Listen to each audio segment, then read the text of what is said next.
함께 오늘 준비된 말씀을 가지고 예수님의 편지라는 주제로 말씀을 좀 살펴볼 건데요. 오늘 부제가 하나 있어요. 밑에 부제인데 한번 읽어보시겠어요? 하나, 둘, 셋. 우리의 삶에 추가해야 할 율법 한 스푼. 성경 66권 중에서 가장 어려운 책을 꼽으라면요, 아마 단연코 주저함 없이 누구나 오늘의 요한계시록을 꼽게 될 겁니다. 다니엘서나 에스겔서 같이 혹은 소선지서처럼 부분적으로 기록된 환상들이 이 요한계시록 전체에 펼쳐져 있기 때문이기도 하고요. 또 이런 환상들 자체도 좀 해석하기가 좀 난해할 만큼 어려운 환상들로 또 구성되어 있기 때문에 우리가 읽기에 뭔가 잘못 해석할 것 같고 또 뭔가 읽어도 선뜻 무슨 뜻인지 이해하기 어려운 것 같아서 요한계시록은 늘 책장 속에 숨겨져 있는 책처럼 놓일 때가 참 많습니다. 그래서 이 수수께끼 같은 내용들을 잘 풀어주면 속이 좀 시원하고 그래서 하나하나 의미들을 제대로 알고 싶은 욕망들로 가득가득 채워집니다. 그래서 점점 이단에 빠지기 시작하는 것이죠. 뭔가 비밀을 알아가는 것 같은 이 만족감으로 인해서 이 요한계시록이 이야기하고자 하는 주제에서부터 점점 벗어나게 됩니다. 이러한 어려움과 위험성들로 인해서 이 성도들이 가장 멀리하는 책이 오늘의 이 요한계시록인 것이죠. 저도 비슷한 것 같습니다. 뭔가 더 깊이 공부하고 연구해야 설교를 할 수 있을 것 같고 또 저조차도 제대로 이 의미를 해석하기가 좀 난해했던 게 사실이에요. 그리고 또 전달하기도 또 쉽지 않은 책입니다. 지금은 제가 이 여러 가지 상황들로 인해서 잠깐 학업을 멈추고 있는데 제가 미국 칼빈대학교 MA 과정을 지금 수료하고 이수 중에 있거든요. 근데 그 가운데서 요한계시록을 제가 들으면서 이 요한계시록을 바라보는 시선이 좀 바뀌게 되었어요. 참 어렵다라는 성경의 이 마음에서 참 쉽다라는 마음으로 바뀌게 되었는데요. 저는 앞으로 몇 번일지 모르겠지만 적어도 한 9번에서 10번 정도는 좋게 될 것 같고요. 만약에 제가 계속 읽다가 하나님 주시는 마음이 있다고 하면 아마 22장 끝까지 가게 될 것 같기도 한데 아무튼 이 설교의 시간이 강해나 아니면 이 강의 어느 그 수준 선상 어디에 있을 것 같긴 해요. 아무튼 이 시간을 통해서 좀 성경을 같이 열어서 좀 메모도 같이 좀 하시고 그러면서 이 요한계시록을 바라보는 우리의 마음이 좀 변화되는 시간이 되었으면 좋겠습니다. 이 시간들을 통해서 이 요한계시록을 바라본 우리의 마음이 풍성해질 뿐만 아니라 좀 즐거움으로 좀 누렸으면 좋겠어요. 더 나아가서 이단에 빠지는 것을 미리 미연에 방지하고 이단에 빠진 사람들조차 다시 하나님 품으로 돌려 세울 수 있는 우리가 되었으면 좋겠습니다. 그러한 은혜가 있길 주님의 이름으로 축복합니다. 우리 먼저 본격적인 내용에 들어가기 앞서서요. 우리 성도님들은 요한계시록이 어떤 장르라고 알고 계십니까요? 요한계시록 하면 아마 예언서라고 생각하거나 묵시록 뭐 이렇게 들어볼 법한데요. 사실 엄밀히 말하면 요한계시록은 서신서입니다. 서신서? 깜짝 놀라시는 분들도 계실 텐데요. 바울이 여러 교회에 편지했던 서신서와 같이 이 요한계시록도 편지의 일종입니다. 오늘의 본문 4절 이렇게 기록하는데 한번 눈으로 보시겠어요? 편지의 수신자가 기록되어 있습니다. 4절입니다. 요한은 아시아에 있는 7교회에게 편지하노니 송신자와 수신자가 다 기록되어 있어요. 요한이 썼다고 했고 받는 수신자가 이 소아시아에 있는 7교회라고 이야기합니다. 물론 요한계시록 자체가 많은 환상들로 있기 때문에 어떤 예언서, 미래적 일들을 좀 이야기하거나 기록된 묵시록, 되게 의미가 되게 난해한 것처럼 보일 수도 있겠지만 사실은 먼저 우리가 기억해야 되는 것은 이 소아시아에 보내게 된 편지라는 것을 기억해야 합니다. 뒤집어서 말하면 이 7교회가 편지를 딱 받았을 때 누구나 쉽게 이 내용을 이해할 만한 것들로 채워져 있다는 겁니다. 편지인데 이해하지 못할 편지를 썼다는 건 편지의 목적 자체가 틀리는 거잖아요. 요한계시록은 당시 성도들이 받았을 때 너무나 쉽게 읽히던 책이었다는 거예요. 사실 이 어렵게 느껴지는 환상들이요. 장면 하나하나, 단어 하나의 의미를 막 곱씹어서 생각해보고 세분화해서 이해하려고 하면 정말로 어려운데 좀 멀리 떨어져서 좀 멀리 일체감이 큰 이미지로 이렇게 요한계시록을 읽다 보면 되게 재밌어요. 이게 무슨 말이냐면 만화책과 같고 그림책 같이 보이는 게 요한계시록이에요. 요한계시록이 오히려 아이들에게 더 쉽게 읽혀지는 책이라는 거 알고 계신가요? 막 용이 나오고 막 뭔가 싸우는 전쟁 이야기 같고 이미지로 보면 그런 이미지라는 거예요. 우리가 요한계시록 읽을 때 좀 더 멀리 같이 떨어져서 이미지로 주제들을 해석해 볼 필요가 있습니다. 너무나 간단해요. 영적 전쟁과 관련된 이야기고 그리고 하나님 나라에 대해서 완성에 대한 이야기고 너무나 쉬운 주제들입니다. 그런데 하나하나의 의미들을 살펴보고 곱씹어보고 이 10뿔이 뭐지? 7개의 등이 뭘 뜻하는 거지? 이렇게 의미 하나하나를 해석하려다 보면 어려움에 빠지는 거지. 그러기에 우리는요, 이 용이 나오는 판타지 소설 같고 괴물과 전쟁들로 가득 찬 이 그림책 같은 이미지로 요한계시록을 좀 볼 필요가 있습니다. 이런 요한계시록은요, 주후 95년에서부터 96년에 기록되어 있다는 책이에요. 최근에 학자들이 여러 가지 이야기들을 하고 있지만 가장 많이 이야기하는 것이 요한이 좀 죽기 이전에 1세기 말 전에 기록되어 있다고 이야기하고 있는데 이때 로마의 황제가 도미티안 황제거든요. 이 요한계시록을 이해함에 있어서 가장 먼저 중요한 것은 당시 시대적 배경입니다. 도미티안 황제는요, 집권 초기에 기독교에 대해서 정말로 무관심했던 사람입니다. 그래서 사실상 기독교를 그렇게 간섭하지 않던 사람이었어요. 그런데 기독교인들의 반대로 인해서 자신이 원하는 어떠한 정책들이 좌절되는 것을 경험하면서 기독교를 엄청나게 박해하기 시작합니다. 기독교를 박해하기 시작한 것이 이제 네로 황제고 이 네로 황제 다음의 황제가 이 도미티안 황제거든요. 기독교를 엄청 박해한 이 내용들을 보면 이런 것들입니다. 기독교인들 때문에 로마 신들이 무너졌고 망했다라고 해서 기독교인들의 재산을 그냥 몰수, 압수해 가는 거예요. 가만히 있는 빌딩을 빼앗기거나 가만히 있는 내 돈을 빼앗기는 겁니다. 참 놀랍죠? 뿐만 아니라 로마에서 잘 살고 있을 때 그냥 집에서 추방당하기도 하는 것이고요. 또 더 나아가서 우리가 영화에서도 볼 법한 장면이기도 한데 맹수와 싸우게 하는 일들도 벌렸습니다. 그렇게 막 핍박하고 사람의 생명을 종이장처럼 취급했던 게 도미티안 황제예요. 그리고 카타콤이라고 들어보셨나요? 그 유명한 지하 감옥에서 예배드리던 시절 바로 도미티안 황제에서부터 시작되었다고 이야기들 합니다. 그래서 오늘의 이 요한계시록을 쓴 요한도요 반모섬의 유배가 되었어요. 예수님을 믿는 것 자체에 핍박을 받고 완전 한 섬에 갇혀있게 된 것이죠. 그 기간 중에서도 이 사도 요한이 자신의 인생 말미에 기록한 편지가 바로 오늘의 이 편지입니다. 편지 한번 우리 그림 하나 띄워주시겠어요? 이 당시의 그림 그 상황을 좀 보면 반모섬이 좀 왼쪽 밑에 보이시죠? 조그맣게 섬 하나. 그리고 오른쪽에 보면은 에베소에서부터 시계 방향으로 돌리면 서머나, 보가모, 두아디라, 사데, 빌라델피아, 라오디게아 이렇게 순입니다. 나중에 2장에서부터 3장까지 나오는 이 편지 하나하나 7개의 순서가 이렇게 순회하면서 돌면서 만날 수 있는 교회들로 구성이 되어 있어요.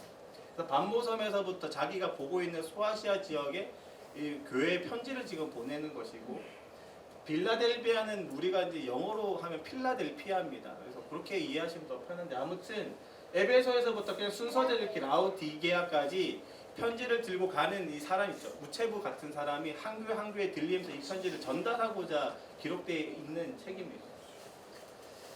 중요한 것은 이 7이라는 숫자가 너무나 중요해요. 당시에 소아시아에 이 교회가 7개밖에 없었을까요? 우리 성도님들 어떻게 생각하십니까? 7개밖에 없었기 때문에 7개의 교회에 편지를 보냈을까요? 사도 요한은요, 자기가 쓴 성경에서 특히나 이 요한계시록의 7이라는 숫자를 정말로 많이 쓰고 있는데요. 본문 안에서도 이 7교회라고 표현하고 있습니다. 그리고 7영도 나오고 있죠. 우리 한번 4절 다시 한번 볼까요? 이렇게 기록합니다. 요한은 아시아에 있는 7교회에 편지하노니 이제도 계시고 전에도 계셨고 장차 오시리와 그의 보좌 앞에 있는 7영과 7이라는 단어가 계속해서 반복이 되는 걸 보게 될 겁니다. 당시 소아시아에서는요, 근데 교회가 7개만 있지 않았어요. 그럼에도 불구하고 사도 요한이 7개의 교회에 편지를 보낸다는 것은 이 7이라는 의미 자체를 좀 정확하게 해석할 필요는 있는 것 같아요. 성경 전체가 지지하고 있는 이 7이라는 숫자는 충분하다, 완전하다는 의미입니다. 그 말은 뭐냐면 7교회에게 보냈지만 지상 아래, 하나님 아래 있는, 하늘 아래 있는, 지상에 있는 모든 교회에게 보내는 편지라는 거예요. 이 내용 자체가 7개의 교회에만 해당되는 이야기들이 아니라 혹은 각 교회에만 해당되는 이야기가 아니라 7교회 전체에게 해당되는 이야기뿐만 아니라 지금도 현존하고 있는 교회들에게도 필요한 편지의 내용들로 구성되어 있다는 뜻인 것이죠. 보편교회라고 칭할 수 있는 모든 교회에게 적용 가능한 말씀이 바로 오늘의 요한계시록입니다. 그만큼 우리에게도 필요한 성경이고 또 꼭 읽어야 하는 성경이 오늘의 성경인 것이죠. 이어서 이렇게 이야기합니다. 편지의 인사말입니다. 4절 후반부부터 5절 전반부인데 한번 눈으로 보실까요?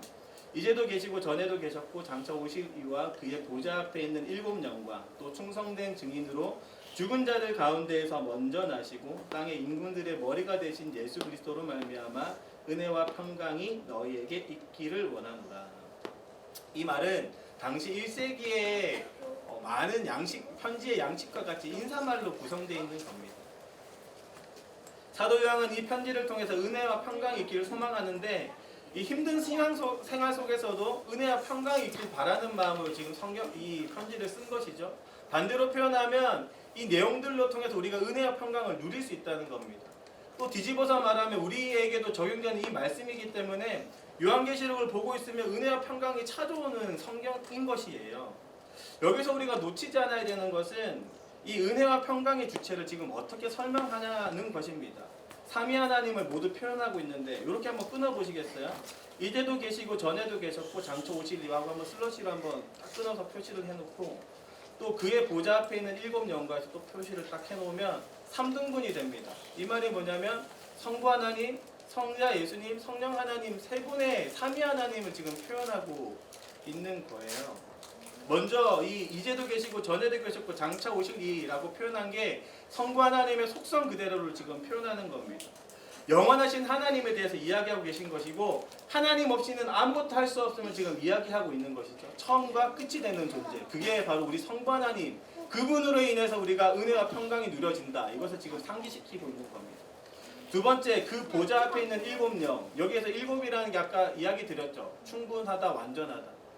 성령으로 충분하신 분이라는 거예요. 오해에서 하나님의 성령이 7명으로 존재하나 이렇게 이야기하는 게 아니라 완전하신 영이 지금 하나님 앞에 있다는 거예요. 그 보좌. 성령님을 지금 표현하고 있는 것이고요. 그 다음 5절 전반부부터 이야기하고 있는 또 충성된 증인으로 죽은 자 가운데서 먼저 나시고 땅의 임금들의 머리가 되신 예수 그리스도로 말미암아. 그래서 은혜와 평강이 성부 하나님으로부터 성령 하나님으로부터 그리고 오늘 기록된 것처럼 충성된 증인이자 죽은 자 가운데서 다시 살아나신 곧 부활하신 예수 그리스도로 말미암아서 더 나아가서 이제 앞으로 땅의 모든 임금들 위에 왕이 되실 그 예수 그리스도로 말미암아 평강과 은혜가 찾아올 수 있게 된다는 뜻인 것입니다. 여기까지 정리하면 확실히 요한계시록은 편지의 성격을 띠고 있어요. 수신자를 명확히 하고 있고 당시 1세기에 편지를 보내던 양식 그대로 쓰고 있습니다. 그리고 요한계시록은 이 시대를 초월한 편지일 뿐만 아니라 모든 교회에게 보내는 편지로서 일상 속에 닥치는 여러 환난과 고난을 이겨내도록 도와주는 책일 뿐만 아니라 성부, 성자, 성령으로부터 임하는 은혜와 평강의 도구가 되고 있는 것이죠. 그뿐만 아니라 예수님이 직접 이제 전해줄 만큼 너무나 중요한 책이 이 요한계시록이에요. 이쯤에서 우리 오늘의 설교에 대한 부주제를 다시 한번 볼까요? 우리의 삶에 그냥 앞에 그냥 보실게요. 우리의 삶에 추가해야 할 비법 한 스푼. 골목식당으로 유명한 분이 있습니다. 백종원 그시죠? 그리고 우리 요즘에 유튜브에서도 유튜브 백종원으로 유명하신 분이 있어요. 장사의 신이라고 유튜브 한 125만 명을 보유하고 있는 은현장이라는 분이 계시거든요. 이 두 명의 공통점은요, 이 비법 한 스푼으로 음식을 전혀 다른 음식으로 바꾼다는 겁니다. 마법 같은 일들을 부리고 있어요. 한 숟갈 스푼 딱 더했을 때. 반대로 말하면 기존의 음식들은 뭔가 하나가 빠져 있다는 거잖아요. 뭔가 한 스푼을 더했을 때 맛이 되살아난다는 건 음식 자체에 문제가 있는 것 같지는 않습니다. 다만 하나가 빠져 있는 것이죠. 사랑하는 성도 여러분, 특별함과 일반함의 차이는 그러한 거예요. 어쩌면 이 비법 한 스푼이 빠져 있는 채가 바로 일반의 상태고 비법이 하나 추가됐을 때 특별함으로 변하게 됩니다. 어쩌면 우리도요, 하나님 나라를 오늘에 살아가야 됨에도 불구하고 이 비법 한 스푼이 빠져 있는 채로 그냥 일반적인 삶을 살아가고 있는지도 모릅니다. 오늘의 요한 성경이 이 비법 한 스푼이 되길 주님의 이름으로 축복합니다.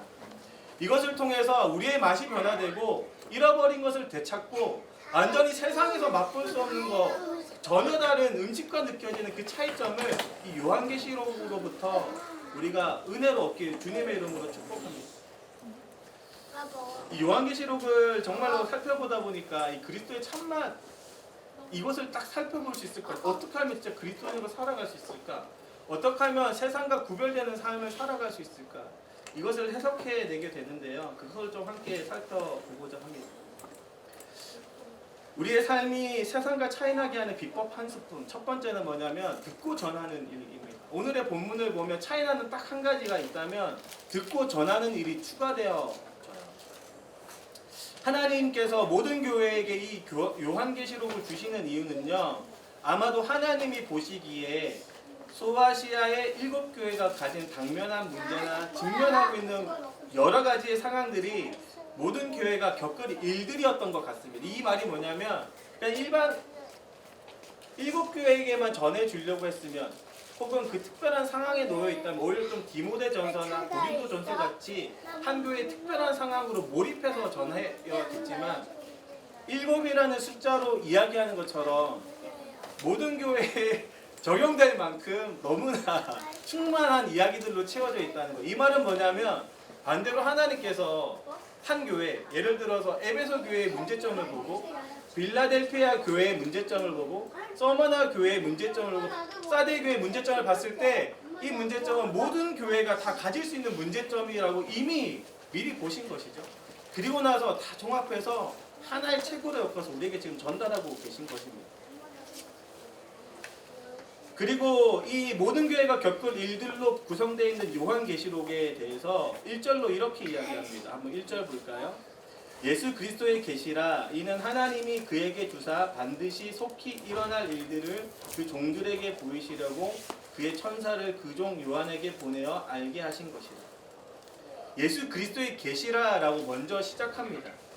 예수님이 알려주신 계시라는 뜻이거나 혹은 예수님에 대한 계시라는 뜻이에요.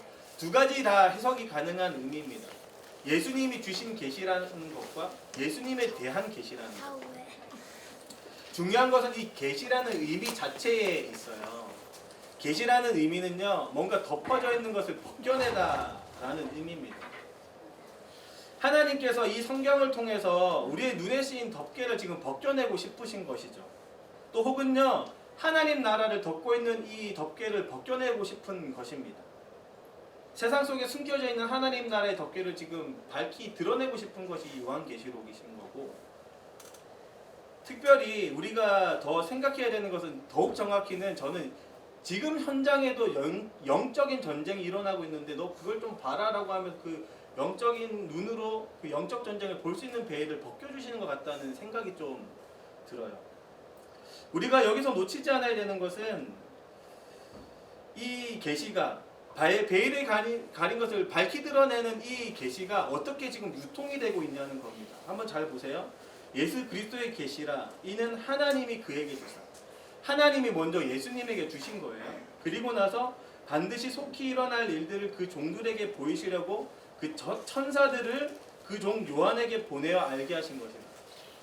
순서가 이래요. 하나님께서 예수님에게 그 내용을 알려주셨고 예수님이 이제 자기가 사랑하는 종들에게 알려주시기 위해서 천사들을 동원해서 누구에게 먼저 알려주셨냐면 그때 당시에 사도 가르치는 자에게 알려주신 거예요. 그리고 나서 요한은 거기서 자기만 보고 멈췄냐? 그게 아닙니다. 정말로 목적 그대로 1절 중반부에 있죠. 그에게 주사 반드시 속히 일어날 일들을 그 종들에게 보여주사. 그 종들 곧 성도들 혹은 교회에게 다 밝히 알려주고 싶어서 요한에게 결국 맡겨졌고 요한조차도 종들에게 지금 전하고 있는 현장이 요한계시록이에요. 반대로 또 표현하면 지금 우리도 지금 듣고 계시잖아요. 성도 한 분 한 분. 들으셨으면 최종 목적지까지 또 전달해야 되는 것이 오늘 이 요한계시록이라는 것입니다. 그래야 밝히 벗겨지는 거예요. 모든 사람이 알았을 때 나만 알아서 좋을 게 아닙니다. 이게 이단하고 우리의 차이점이에요. 이단은요 숨겨가지고 자기들끼리만 알면 된다라고 여겨요. 많은 사람들이 알고자 하는 것이 아니라 자기들만 알고 몰래 알고자 한다면 성경이 말하는 바는 밝히 드러내는 겁니다. 그리고 이렇게 기록합니다. 반드시 속히 일어날 일들을 그 종들에게 보이시려고. 속히 일어날 일들이라고 표현하죠. 그리고 반드시 일어날 일이라고 이야기합니다. 영어로 표현하면 must be예요. 일어날 수도 있고 안 일어날 수도 있고 이런 의미가 아니에요. 오늘 이 요한계시록에 있는 이야기들은 진짜 우리의 삶 속에서 펼쳐질 이야기, 또 미래에 펼쳐질 반드시 일어날 일이라는 걸 기억했으면 좋겠습니다. 그만큼 중요한 것을 강조하고 있는 것이겠죠. 중요한 것은 여기서 속히라고 표현하고 있다고 해서 우리 성도님들 속히 일어날 일 하면 제일 먼저 떠오르는 이미지가 뭔가요? 지금 성경에서 속히 일어날 일 하면 아마 제일 먼저 재림, 예수님이 다시 오실라 이렇게 바로 연결될 것 같은데, 사실 사도 요한은 먼 미래 언제 올지 모르는 재림의 때를 상정해서 이야기한다기보다 현재의 때에 대해서 이야기하는 거예요. 속히 지금 당장 너에게 일어나고 있다. 지금 당장 너에게 일어날 일이다. 그 말을 우리가 해석하기에는 지금 당장 예수님이 온다 이렇게 바로 접근할 수도 있는데, 그런 의미가 아니라 지금 당장 네가 보고 있지 않지만 베일을 벗겨내면 너 지금 삶 속에서 영적 전쟁이 일어나고 있고 하나님 나라가 일어나고 있어. 그걸 좀 봐라. 뭐 이렇게 의미로 접근할 수 있는 것이죠. 우리가 만약에 이 요한계시록을 볼 때 특히나 속히 일어날 일처럼 이런 해석들을 그냥 재림의 때라고 바로 연결을 하면 요한계시록이 너무 재미없어집니다. 너무나 만화 같은 이야기가 공상 만화처럼 이제 느껴지기 시작해요. 언제 올지 모르는 예수님의 때를 대비하는 마음이 아니라 나와 상관없는 이야기처럼 생각이 들고, 특히나 이 지금 용어가 생각이 안 나요. 지금 당황했어요 지금 제가. 네, 아닙니다. 제가 지금 설교를 잘못 준비했나. 좀 잘못 써 있는 것 같아요. 예, 아마겟돈과 같은 전쟁. 이 아마겟돈 최후의 전쟁이잖아요. 그 전쟁이 미래에 일어날 일이라고 우리가 상정해서 보면 우리가 상관없는 거예요. 근데 아마겟돈은 지금도 일어나고 있는 거예요. 매일같이 무수하게 이렇게 접근해서 해석하면 좋다는 겁니다. 재림이 당장 일어날 것이라는 의미로 여기는 것보다 이 재림 전에 일어날 각종 의미들이 오늘 현장의 나의 삶 속에서 일어난다고 해석하기 시작하면 요한계시록이 쑥 내 가슴 속에 들어오는 것을 경험하게 될 겁니다. 믿음을 굳건하게 해야 할 시점이 재림의 때거나 혹은 아마겟돈 최후의 전쟁의 순간이 아니라 지금 오늘의 순간이라는 것을 기억한다면 오늘 하루도 영적 전쟁에서 승리하고자 펴보는 성경이 바로 요한계시록이 될 수 있다는 뜻이죠. 이렇게 오늘도 속히 일어날 일들에 대해서 예수님이 알려주신 바 그대로 전했던 이 요한은요, 본 그대로 증거했습니다. 2절입니다. 이렇게 기록해요. 요한은 하나님의 말씀과 예수 그리스도의 증거, 곧 자기가 본 것을 다 증언하였느니라. 들은 그대로 진짜로 다 목적 그대로 다 전달했습니다. 사명을 다 감당한 거예요. 전하는 이 한 스푼을 지금 사도 요한도 맛본 것이죠. 뿐만 아니라 오늘 예수님을 표현하는 이 예수님도 모든 것을 전하신 분이에요. 우리 5절 전반부 한번 다시 볼까요? 또 충성된 증인으로 예수님조차도 듣고 읽은 바 그대로 알 바 그대로 전했던 분이 바로 예수님입니다. 예수님도 이 비법 한 스푼을 자기 삶에 더하셨던 분이신 것이죠. 예수님께서도 하나님께서 알려주시고 싶었던 그대로를 보셨고 들으셨고 전하셨던 분입니다. 목숨까지 내어주시면서 하나님 나라를 밝히 드러내고자 모든 것을 알려주신 분이 바로 예수님이신 것이죠. 사랑하는 성도 여러분, 우리는 먼저 이것을 기억했으면 좋겠습니다. 우리는 하나님 나라를 증거해야 하는 증인인 것이에요. 사도행전 1장 8절 이렇게 기록합니다. 오직 성령이 너에게 임하시면 너희가 권능을 받고 예루살렘과 온 유대와 사마리아와 땅끝까지 이르러 내 증인이 되리라 하시니라. 우리는 성령으로 인해서 그리스도와 하나님 나라를 증언해야 하는 증인들입니다. 본 바 그대로, 읽은 바 그대로, 들은 바 그대로 모든 이들에게 밝히 증언하고 전달해야 되는 사명이 우리에게 놓여져 있어요. 그리고 더욱이 날마다 성경을 통해서 더 분명하게 보고 있는 것이 하나님 나라를 오늘도 살아내고 경험하고 있는 것이 우리입니다. 그러기에 누구보다도 오늘의 요한처럼 또 예수님처럼 말씀하시는 바 그대로 요한계시록의 목적 그대로 모든 이들에게 하나님이 꿈꾸시는 모든 교회와 성도들에게 매일같이 전해야 될 사명이 우리에게 놓여져 있음을 기억하는 저와 여러분들에게 주님의 이름으로 축복합니다. 이 비법 한 스푼을 더함으로써 삶이 완전히 달라졌으면 좋겠어요. 전하는 기쁨이 무엇인지 또 전하는 속에서 한 사람이 변화되는 것이 무엇인지를 경험하는 저와 여러분들에게 주님의 이름으로 축복합니다. 특별히 2023년 연말이 다가오고 있어요. 많은 사람들과 모이는 자리들이 있고 함께 교제하는 자리들이 있습니다. 그곳 가운데에서 베일을 좀 벗겼으면 좋겠어요. 우리가 누렸던 하나님 나라를 좀 온전히 전해봤으면 좋겠습니다. 내가 이런 하나님을 경험했어. 자신 있게 하나님을 전하고 그 속에서 하나님 나라를 또 다른 누군가 경험할 수 있는 귀한 자리가 되길 주님의 이름으로 축복합니다. 두 번째, 우리의 삶이 세상과 차이나게 되는 이 비법 한 스푼. 두 번째는 뭐냐면요, 나라와 제사장으로 삼았다는 것입니다. 5절 후반부부터 6절을 보면 교회를 향한 예수님의 마음이 담겨있는 것을 보게 되는데요, 이렇게 기록합니다. 5절 후반부입니다. 우리를 사랑하사 그의 피로 우리의 죄에서 우리를 해방하시고 그의 아버지 하나님을 위하여 우리를 나라와 제사장으로 삼으심, 그에게 영광과 능력이 세세토록 있기를 원하노라. 아멘. 성경은 분명 우리를요, 나라와 제사장으로 삼았다고 기록하고 있습니다.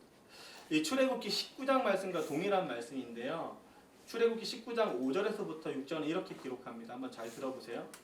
세계가 다 내게 속하였나니 너희가 내 말을 듣고 내 언약을 지키면 너희는 모든 민족 중에서 내 소유가 되겠고 너희가 내게 대하여 제사장 나라가 되며 거룩한 백성이 되리라.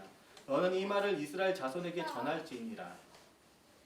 이미 제사장으로 세워진 교회, 이미 제사장으로 세워진 이 성도가 하나님 뜻대로 살아가게 되면 제사장으로서의 기능을 온전히 드러낸다는 의미입니다. 이거 오해하시면 안 됩니다.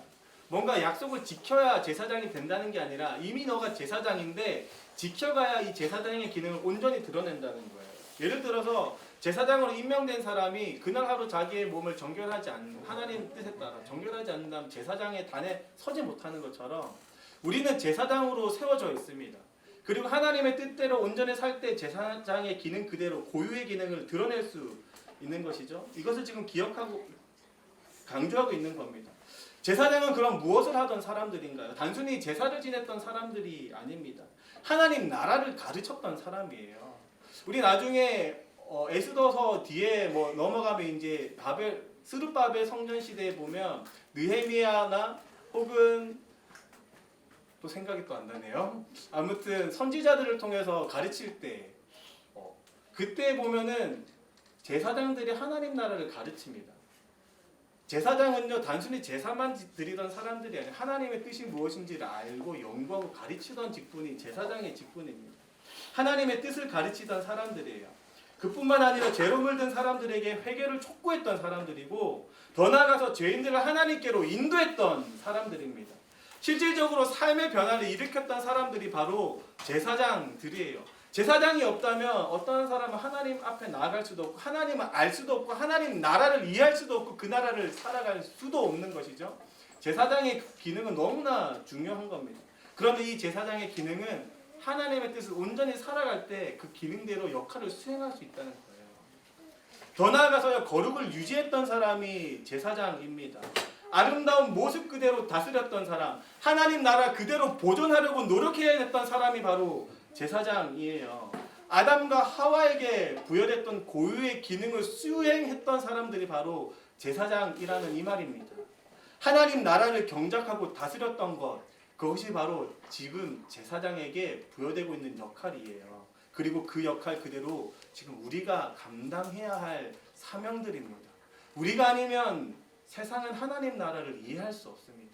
우리가 아니면 사람들은 하나님 앞에 나올 수 없는 거예요. 그러기에 우리의 오늘 하루의 삶이 너무나 중요합니다. 이 일은 정말로 절대적으로 제사장들이 하던 일들이고 그 뜻을 지킬 때 가능한 일이에요. 비슷한 관점으로 3절도 이렇게 기록합니다. 한번 보실까요? 이 예언의 말씀을 읽는 자와 듣는 자와 그 가운데 기록한 것을 지키는 자는 복이 있나니 때가 가까움이니라. 읽는 자도 듣는 자도 복이 있지만 특별히 기록한 것을 지키는 자라고 기록한 것에 유념할 필요가 있습니다. 당시 이 교회에는요, 분명히 성경을 읽는 사람이 있었어요. 회중 앞에서 성경을 읽어주는 사람이 있었고 회중이 들었습니다. 지금 교회도 똑같아요. 제가 지금 말씀을 전한다고 읽어주는 것처럼 읽어주는 한 사람과 듣는 회중이 지금 교회에도 있죠. 그런데 오늘의 본문 3절을 보면 이 읽는 자와 듣는 자로 교회를 표현하는 것이 아니라 한 가지가 더 붙어 있는 거예요. 기록한 것을 지키는 자라는 한 무리를 더해서 설명하고 있습니다. 이 말이 뭐냐면 우리는 읽는 자일 뿐만 아니라 듣는 자일 뿐만 아니라 이제는 그 말씀 기록한 것을 지키는 자라는 의미인 거예요. 우리는 읽고 들으며 지키는 자들입니다. 읽는 자도 아니고 듣는 자도 아닙니다. 지키는 자라는 것을 기억하길 소망합니다. 그렇다면 3절 후반부의 때가 가까움이라는 의미는 무슨 의미일까요? 물론 재림의 때라고 의미할 수도 있겠지만 앞서 설명한 이 속히라는 것을 생각한다면 지금 당장 나에게 일어날 일, 시급한 일, 당면한 나의 일, 오늘 하루에 벌어질 수 있는 일이라고 여겨야 된다는 의미입니다. 제가 해석하기로는요, 하나님 나라가 가까이 와 있다라는 의미 같아요. 하나님 나라를 오늘 살아가는 나에게 오늘 진짜로 벌어질 일이라고 여겨집니다. 여기 이 개정에게는요, 이 한 단어가 번역이 안 되어 있거든요. 한번 표시하면 좋겠는데 이 왜냐하면이라는 단어가 하나 빠져 있습니다. 복이 있나니 그 다음에 때가 가까움이라 요 사이에 사실 왜냐하면이라는 단어가 하나 빠져 있어요. 제가 묵상하면서 봤을 때 하나가 빠져 있더라고요. 이 말을 딱 종합해서 생각하면 지켜라. 왜냐하면 때가 가까움이라. 오늘 하루 정말로 지켰으면 좋겠다. 강조하고 있는 겁니다. 때가 가깝기 때문에 꼭 지키라는 의미예요. 그리고 때가 가깝기 때문에 더 우리가 지켜서 복을 누리라는 의미입니다. 우리 그림 한번 두 번째 그림 한번 보여주시겠어요? 제가 이 MA 과정에서 얻게 된 그림인데요. 우리 그림 한 번만 넘겨주세요. 그림 좀 넘겨주실 수 있어요? 우리 보면 이 모래시계로 표현한 하나님 나라 아마 처음 보실 거예요. 지금 왼쪽 오른쪽 기둥에 알파와 오메가가 보이나요? 기둥을 받치고 있는 게 하나님 성번 하나님이라고 표현하신 것 같은데 처음과 끝을 표현한 거고 지금 잘 보시면 위에 모래가 완성된 하나님 나라고 일정한 시간에 따라서 계속 모래가 떨어지고 있죠. 그죠? 그리고 그것은 십자가 모양으로 표시되어 있잖아요. 예수 그리스도를 통해서 지금 이 땅 가운데 구현되고 있다는 겁니다. 그 말 그대로 오늘 하루도 하나님 나라가 지금 펼쳐지고 있는 상황이에요. 그리고 딱 표시되어 있죠. already not yet. 이미 아직 그리고 아니라고까지 표현해 주는 게 좋습니다. 이미 아직이라고 표현하는 것보다 아직 그리고 아니라고 표현하는 게 좋은데 아무튼 완성된 하나님 나라는 오늘도 지금 펼쳐지고 있는 상황 속에 있습니다.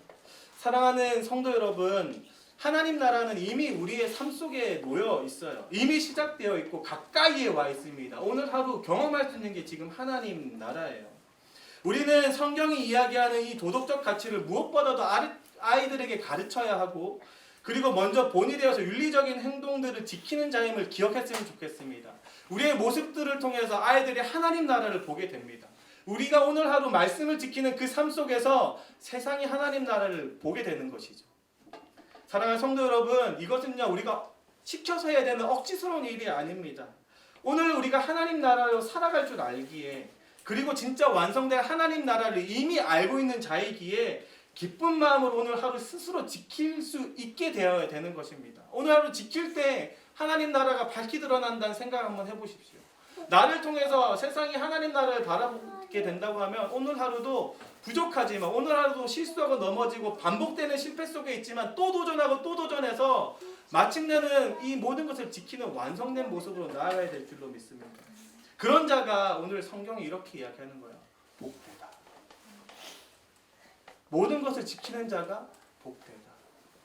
이 아름다운 복이 무엇인지 누릴 줄 아는 저와 여러분 되기 주님의 이름으로 축복합니다. 그래서 숨기고 싶어도 숨길 수 없고 감추고 싶어도 감출 수 없는 이 하나님 나라를 밝히 드러내는 저와 여러분 되기 예수님의 이름으로 축복합니다. 더 나아가서 오늘 하루 하나님 나라의 복을 충만히 누릴 줄 아는 저와 여러분 되었으면 좋겠습니다. 그저 그냥 성경 속에서 지식으로 받아들이는 지식이 아니라 정말로 경험할 줄 아는 저와 여러분 되었으면 좋겠습니다.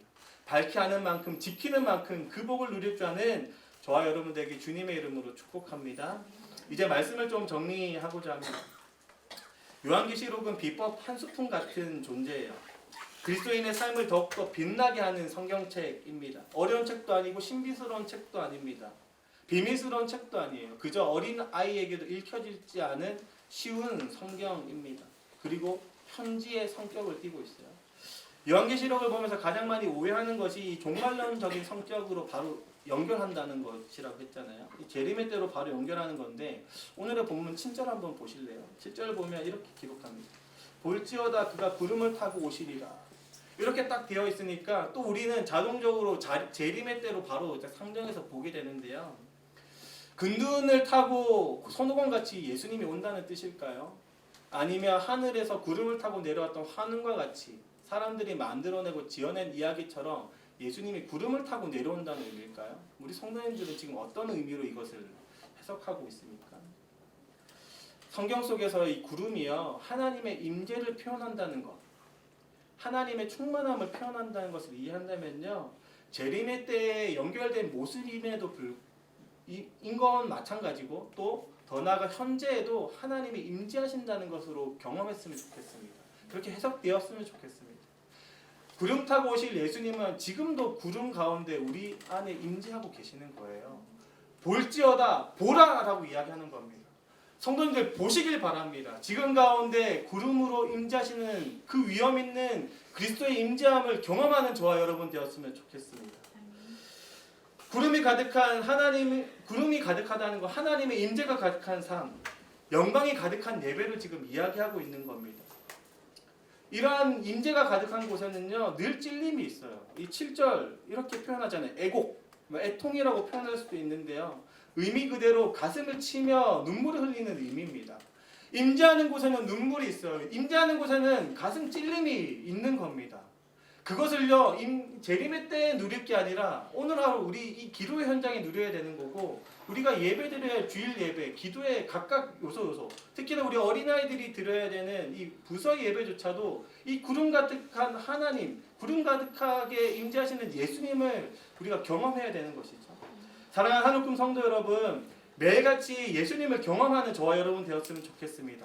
그 충만한 임재함이 무엇인지, 구름 가득히 우리 눈에 보이는 그 임재하고 위엄 있는 모습이 무엇인지를 경험할 줄 아는 저와 여러분 되길 주님의 이름으로 축복합니다.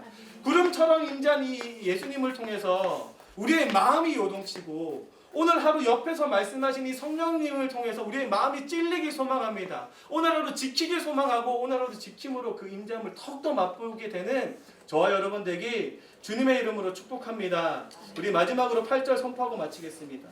주 하나님이 이르시되 나는 알파와 오메가라, 이제도 있고 전에도 있었고 장차 올 자요 전능한 자라 하시더라. 우리의 삶 속에 임재하시고 이제는 정말로 부활하신 몸으로 우리 가운데 계시는 분은 하나님과 동등된 분이에요. 이제도 계셨고 전에도 계셨던 하나님과 같이 동일한 권능을 가지고 계신 분이 우리가 지금 이 자리에 함께 계신 예수님입니다. 그 예수님을 경험할 줄 아는 저와 여러분 되기, 그리고 그 영광이 가득한 2024년 한 해 되기 주님의 이름으로 축복합니다.